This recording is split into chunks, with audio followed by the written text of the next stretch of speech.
Bendiciones a todos, Dios los bendiga. Bueno, vamos a continuar con nuestros devocionales.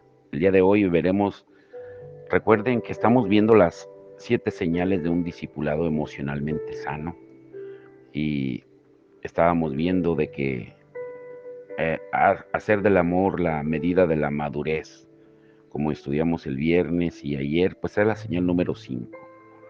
La señal número 6 es quebrantar el poder del pasado. Jesucristo dijo en primera de Juan 4:20 que no podemos decir que amamos a un Dios que no vemos y odiar al prójimo que vemos. Y grábate esto, tú y yo jamás vamos a poder amar y madurar, y mucho menos sanar emocionalmente, si no se quebranta el poder del pasado. Ese es el título de hoy, quebranta el poder del pasado. Y vendría siendo la señal número 6 de un discipulado emocionalmente sano. Pero ¿por qué tenemos que quebrantar el poder del pasado? Pues para convertirnos, para transformarnos, para lo cual fuimos diseñados, que es para adorar. Ahora, esta frase es hermosa. Perdonar es ir al pasado y regresar ileso. Otra vez, perdonar es ir al pasado y regresar ileso. Y antes de entrar de lleno al devocional, yo quiero abrirte mi corazón. En nuestros primeros años de matrimonio, Isabel y yo, o Isabel me preguntaba con frecuencia acerca de la familia en la cual crecí. Me hacía notar, por ejemplo, que la costumbre de gritar y levantar la voz era una parte constante de la forma en que nos comunicábamos en nuestra familia. Y a mí me parecía perfectamente normal. Y recuerdo que cuando llevábamos algunos años de casados, Isabel me dijo, Francisco, ¿te das cuenta de que yo aún no he podido tener una conversación real con tu mamá? ¿Sabes? Algo como, hola, Isabel, qué bueno verte. Y en mi conducta había muchas cosas que también confundían a Isabel. Yo tenía un fuerte don de Dios para el liderazgo intenso, al estilo de una carga de caballería, y al mismo tiempo sufría de una indecisión incapacitante. Reunía mis tropas y lanzaba osadamente una nueva iniciativa y después caía en una depresión de posición fetal sin dormir toda la noche cuando me criticaban. Isabel veía que me consumía para lograr que la iglesia avanzara sin importar el costo. La dejaba sola en la casa con nuestros 3 hijos, por ejemplo, incluso cuando los días festivos caían en lunes, ya que eran momentos estratégicos para alcanzar a la gente. Y nunca se me ocurrió consultarlo con ella. Otra incoherencia evidente que observaba en mi reacción ante las mujeres fuertes que se enojaban y se quejaban es que me quedaba silencioso y me encogía emocionalmente, como si fuera un niño de 10 años, aceptando de manera irracional cosas que eran dañinas para mí, para la iglesia y nuestra familia. No toleraba ver a mujeres llorar, porque me traían recuerdos de mi madre, de los sufrimientos de ella. Cuando Isabel me hacía preguntas acerca de mi familia para tratar de llegar a la raíz de algunas de esas situaciones, yo la callaba y le decía, eso está cubierto por la sangre de Jesús, yo soy una nueva criatura en él. Respuestas típicas de los que queremos disfrazar las heridas. Y yo sé que te estás identificando. Y ella me contestaba con una de sus expresiones clásicas, no, no, no lo eres, no eres una nueva criatura porque yo vivo contigo. Ahora, nos guste o no, nuestro matrimonio es moldeado por nuestras historias familiares.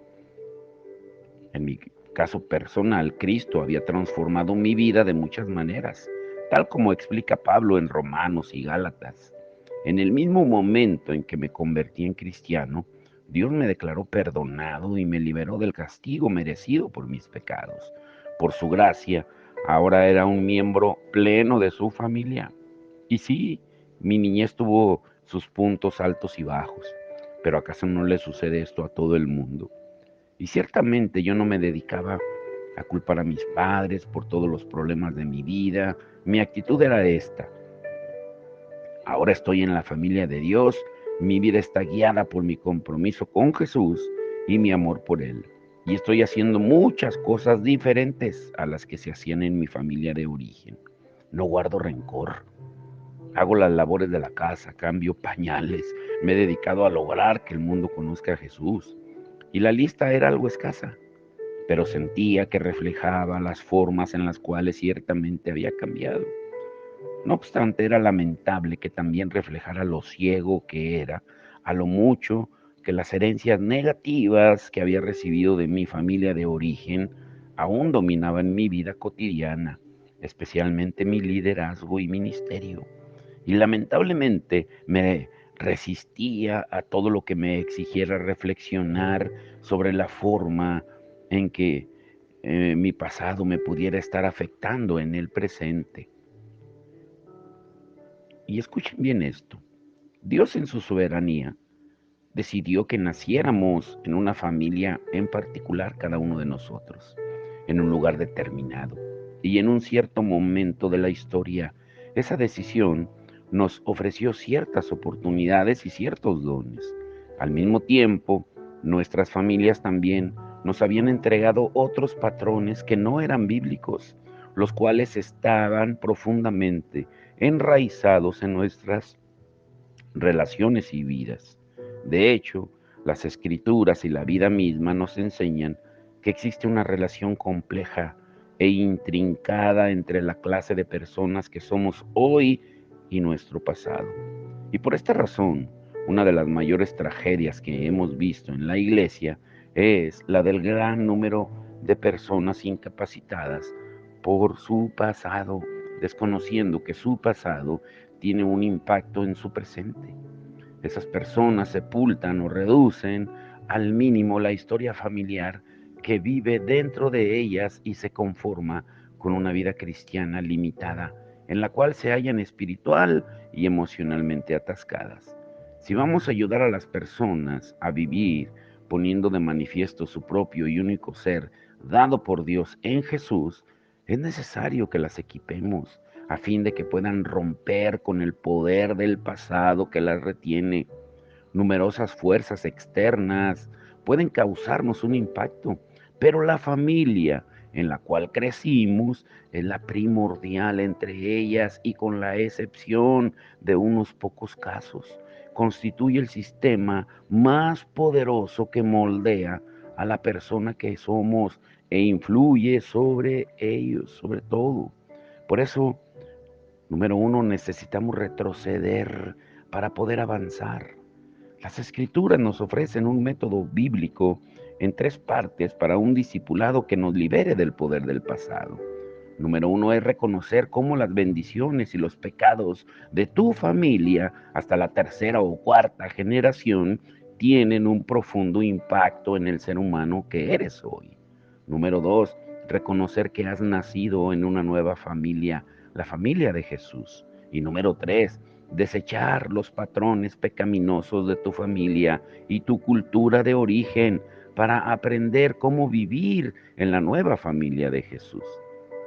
Este enfoque más amplio del discipulado, que abarca también el pasado de un individuo y su familia de origen, libera a las personas con el fin de que puedan entrar al grandioso plan que Dios tiene para su futuro. Por eso, número uno es reconocer cómo las bendiciones y los pecados de tu familia hasta la tercera o cuarta generación tienen un profundo impacto en el ser humano que eres hoy. Todos nacemos en una familia. No obstante, los escritores bíblicos tienen una comprensión diferente a la nuestra en cuanto a la palabra familia. A lo largo de todo el Antiguo Testamento, la familia de la persona no se considera solamente como una pareja y sus hijos, sino toda la familia más amplia a lo largo de 3 o incluso 4 generaciones. Si se aplicara hoy, esa comprensión de lo que es la familia incluiría a todas las personas que hay en el pasado de tu historia familiar hasta fines del siglo XIX. Las escrituras enseñan también que las consecuencias de las acciones y las decisiones de una generación afectan a quienes le siguen. Medita en lo siguiente, en Éxodo 25 al 6.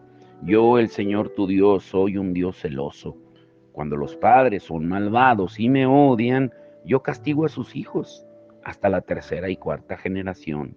Por el contrario, cuando me aman y cumplen mis mandamientos, les muestro mi amor por 1000 generaciones. En el Antiguo Testamento, la mejor definición para la palabra hebrea traducida como castigo en este pasaje es tiende a repetirse. En otras palabras, lo que sucede en una generación tiende a repetirse en la siguiente, ya sea alcoholismo, adicciones, depresión, suicidio, matrimonios inestables, divorcios, embarazos fuera de matrimonio, desconfianza de la autoridad, conflictos sin resolver, etcétera, etcétera. Los científicos y sociólogos han debatido durante décadas si esto es consecuencia de la naturaleza, o sea, nuestro ADN o el ambiente, lo que nos rodea en la vida, o tal vez de ambas cosas. La Biblia no responde a esta pregunta, solo afirma que se trata de una ley misteriosa del universo de Dios. Y aunque nos dé la impresión de que cada persona es individual y actúa por su cuenta, esa persona también forma parte de una familia amplia que se remonta, tal como lo afirma la Biblia, a 3 o 4 generaciones en el pasado. Y esos patrones familiares procedentes del pasado se presentan de manera casi inevitable en nuestras relaciones presentes y nuestra conducta. Analicemos 2 famosas familias de las Escrituras, la de Abraham y la de David. Abraham tenía a su hijo Isaac y a su nieto Jacob. Y esta historia que aparece en Génesis demuestra con claridad cómo los pecados y las bendiciones van pasando de una generación a otra, a un nivel. Las bendiciones dadas a Abraham, a causa de su obediencia, pasaron de generación en generación a sus hijos, Isaac y nietos, Jacob y bisnietos, José y sus hermanos. Al mismo tiempo observamos también un esquema de pecado y quebrantamiento transmitido a lo largo de esas generaciones. Por ejemplo, observamos un patrón de mentira. Abraham mintió 2 veces con respecto a Sara. El matrimonio de Isaac y Rebeca se caracterizó por las mentiras. Jacob le mintió a casi todo el mundo y su nombre significa engañador o usurpador. 10 de los hijos de Jacob mintieron acerca de la muerte de su hermano José, fingiendo que celebraban un funeral y guardando ese secreto familiar por más de 10 años. También había favoritismo al menos de uno de los padres.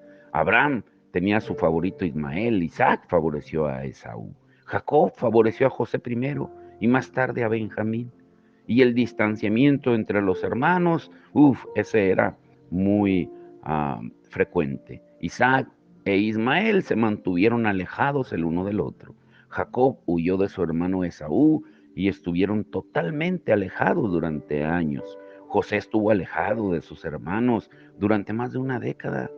Y también había una intimidad pobre en los matrimonios. Abraham tuvo un hijo fuera del matrimonio con Agar. Isaac tuvo una relación terrible con Rebeca. Y Jacob tuvo 2 esposas y 2 concubinas. Ahora, la familia de David. Las escrituras dicen que David, que fue un hombre conforme al corazón de Dios, como dice Hechos 13:22, él le pasa una inmensa bendición a su hijo Salomón, y esa bendición continúa por varias generaciones. Al mismo tiempo, también transmite un estilo de pecado y quebranto que igualmente se sigue presentando durante generaciones. Por ejemplo, había concesiones espirituales y morales. David encubre su adulterio y el asesinato de Urías. Salomón mezcla la adoración al Dios de Israel con la de otros dioses. Y Roboam, el hijo de Salomón, rechaza los consejos sabios y sigue a los dioses de las naciones vecinas. Y los pecados sexuales ni se diga. David tiene muchas esposas y comete adulterio con Betsabé. Salomón tiene 700 esposas y 300 concubinas. Roboam tiene 18 esposas y 60 concubinas, y los conflictos sin resolver estaban a la orden del día.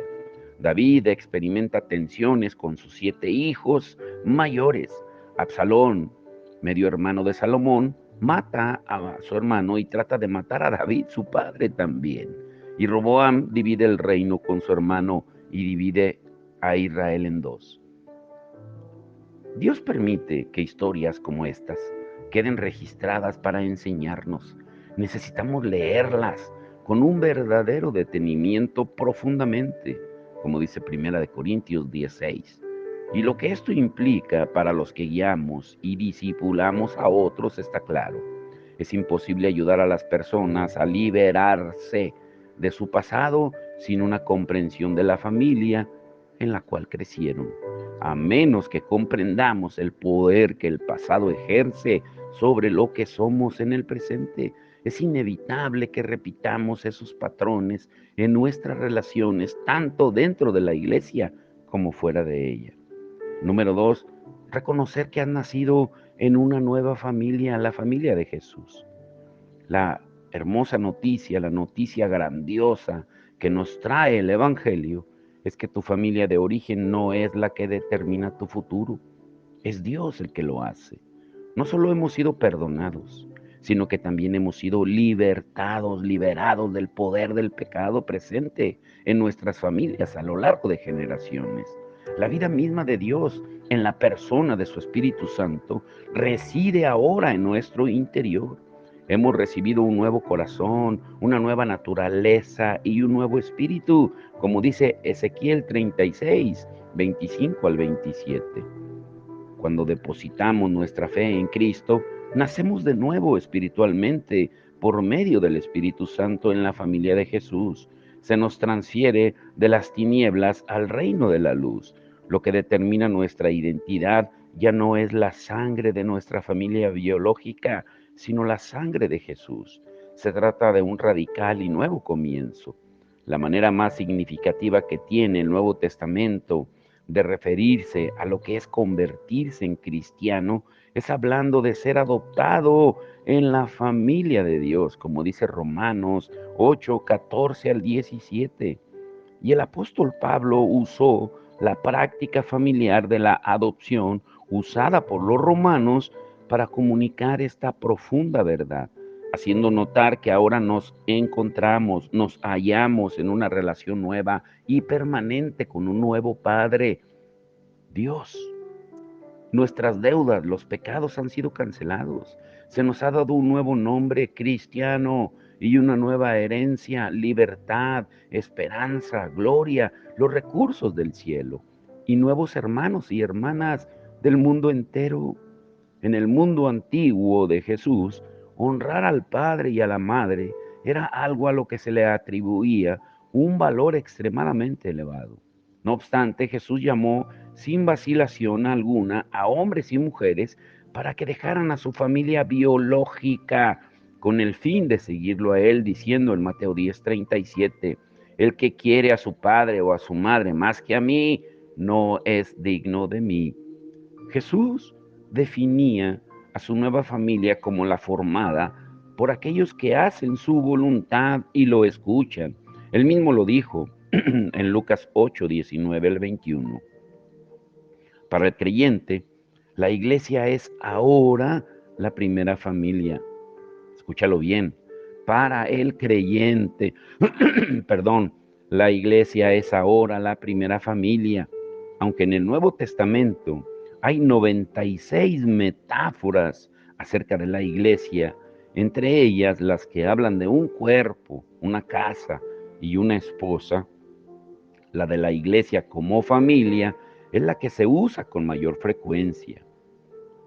A través del nuevo nacimiento espiritual, cada uno de nosotros se convierte en hermano o hermana de Jesucristo por medio de la adopción en la familia de Dios.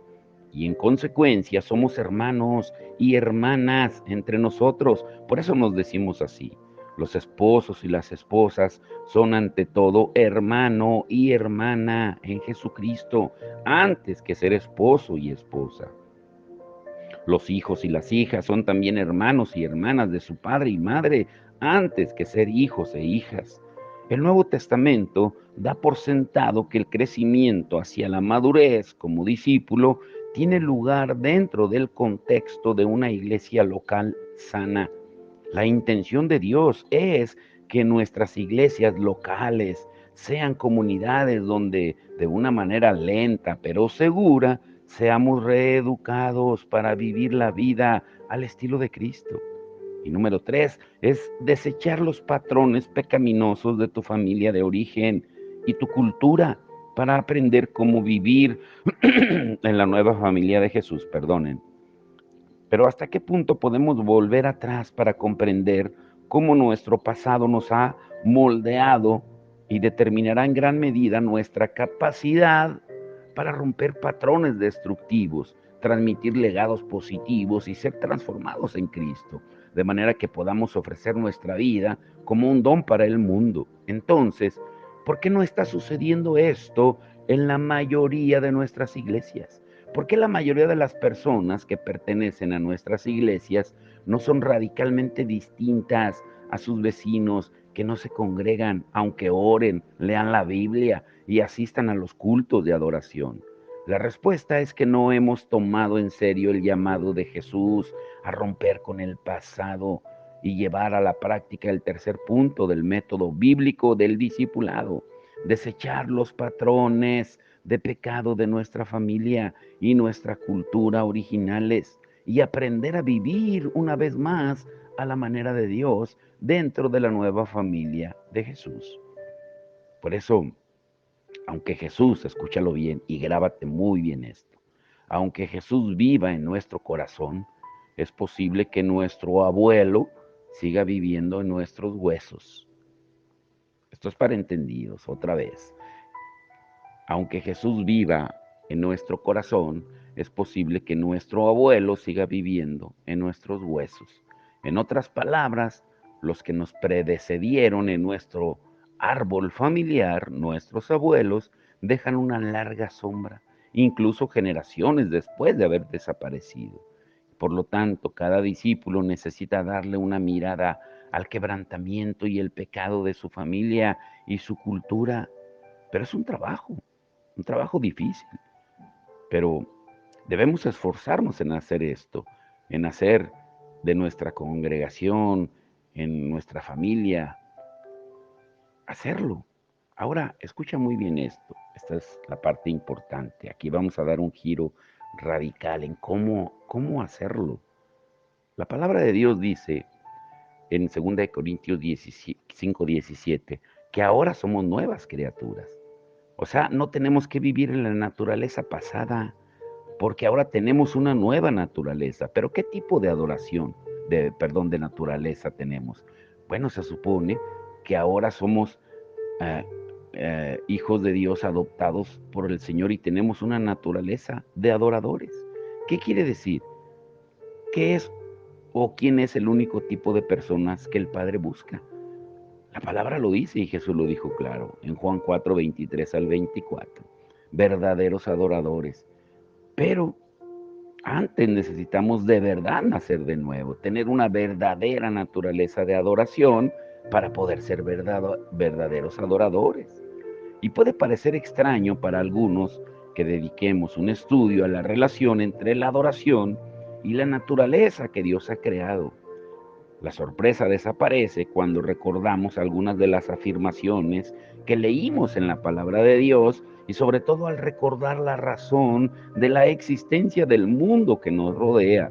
La Biblia dice que el objetivo de toda la creación es que Dios sea glorificado y no solo es el motivo de la existencia de la naturaleza en sí, sino sobre todo el objetivo de todos los pueblos que deben o que debemos dar alabanza y gloria a Dios. Jeremías 13:11.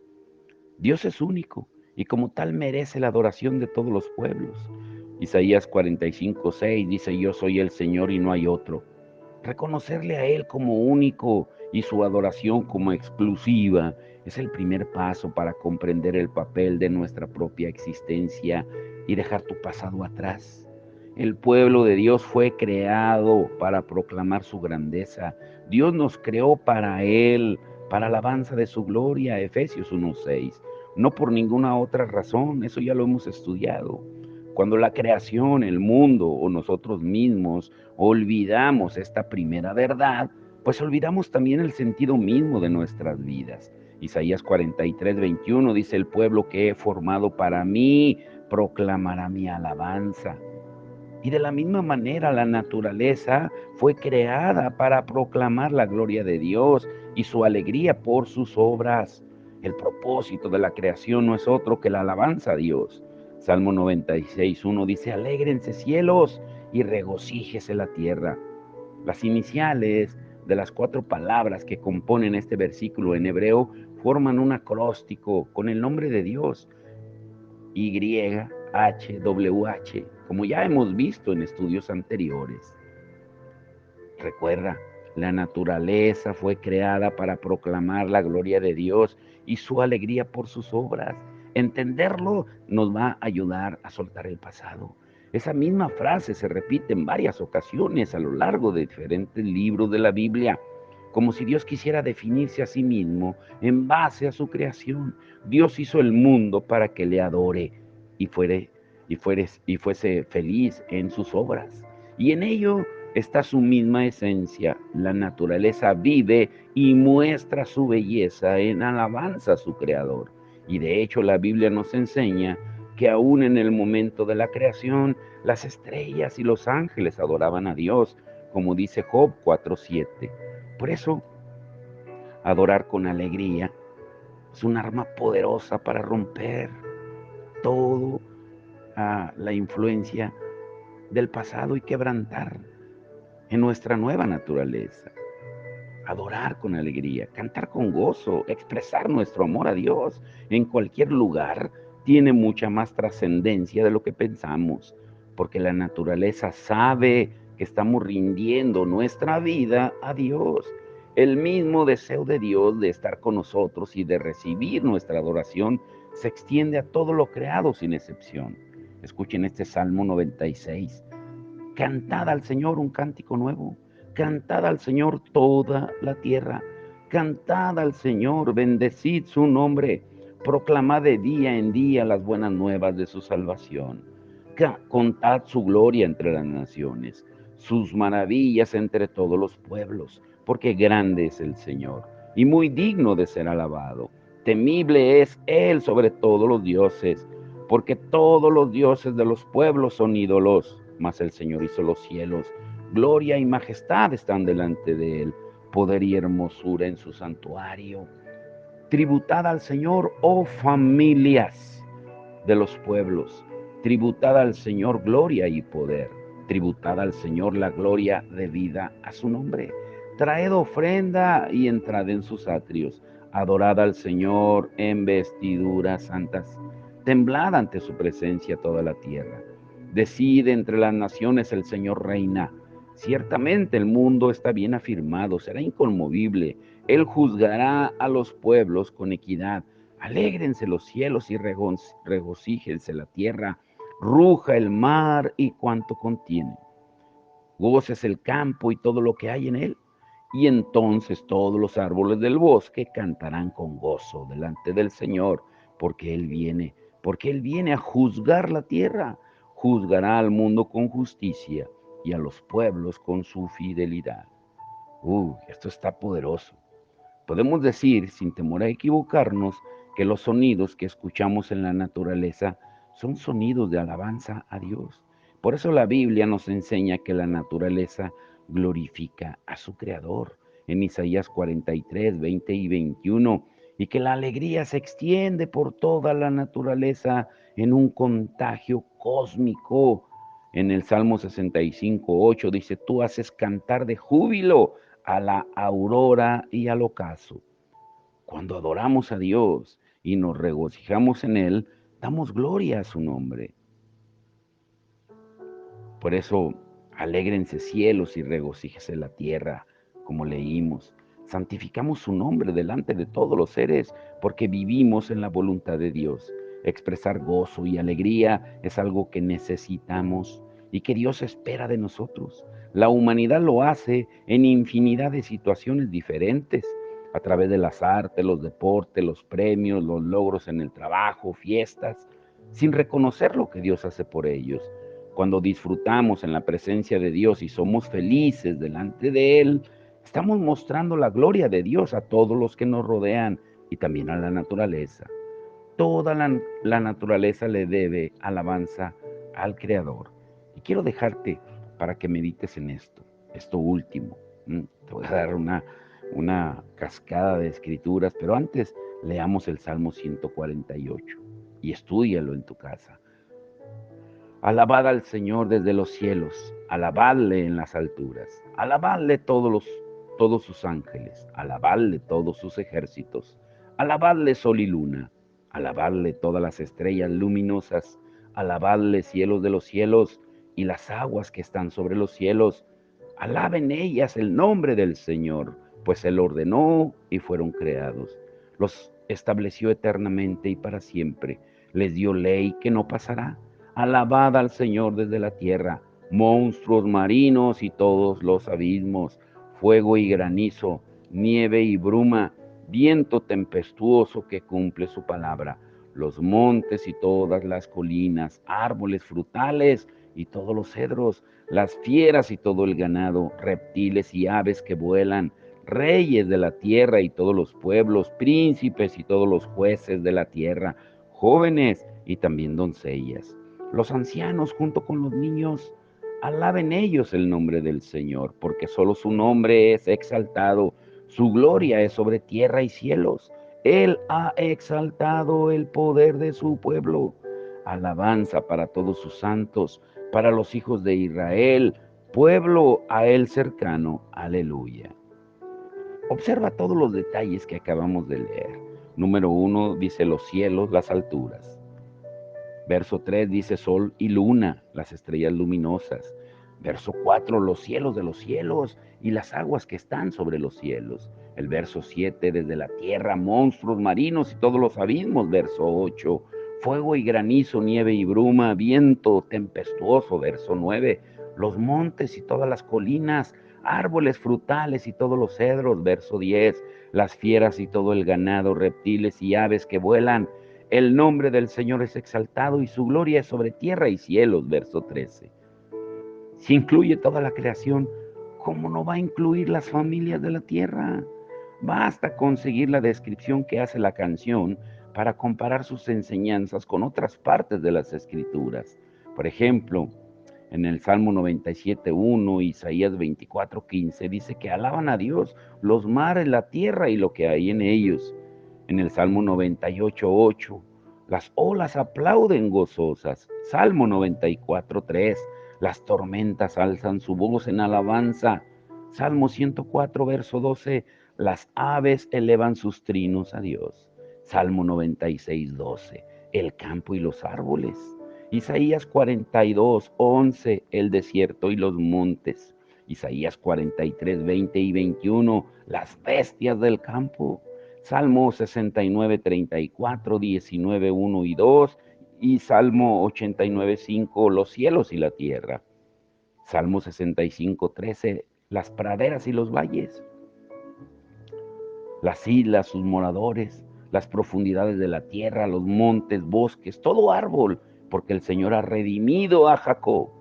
Bendice a Jehová vosotros sus ángeles, sus ejércitos, sus obras. Bendice, alma mía, al Señor, dice el Salmo 103, 20 al 22.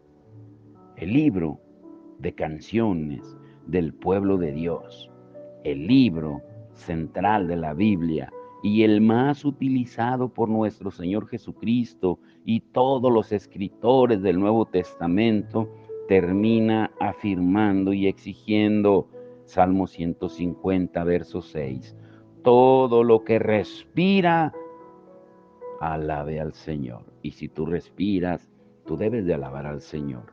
La naturaleza lleva escrita dentro de sí el compromiso de alabar a su Creador.